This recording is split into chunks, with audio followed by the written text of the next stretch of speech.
I think the biggest compliment that I can give He Who Fights with Monsters is that it never stopped making me curious.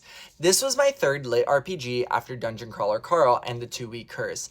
And what immediately hooked me about this novel wasn't the leveling system necessarily, it was the mystery. Jason, our main character, wakes up face down, naked and hairless in a world he doesn't understand.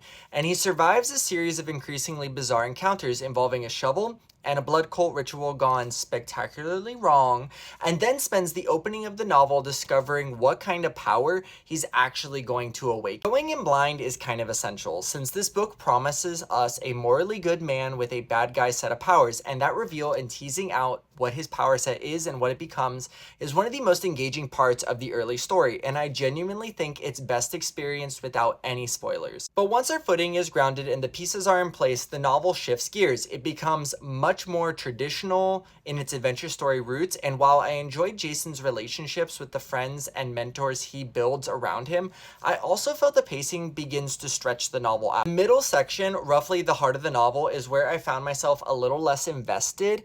There's a tremendous amount of world building going on, and political intrigue begins taking significant shape, along with several secondary points of view quietly establishing what feels like the foundation for future books. None of it is uninteresting at all. In fact, most of it pays off. I just think that it takes longer than it needs to necessarily get there, along with an incredibly large cast of characters that can go hundreds of pages without a mention, and so it gets a little much to keep track of. More than anything, this felt like a novel whose serialized roots were still visible throughout the prose. Originally published chapter by chapter online, it carries the strength of that format. It's expansive world building, room to breathe, and constant setup for what's coming next.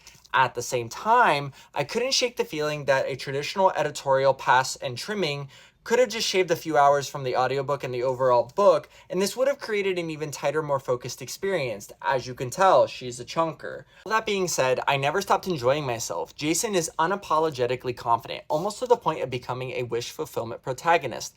But Shirtaloon does enough to surround him with meaningful relationships, escalating challenges, and a genuinely fascinating magic system.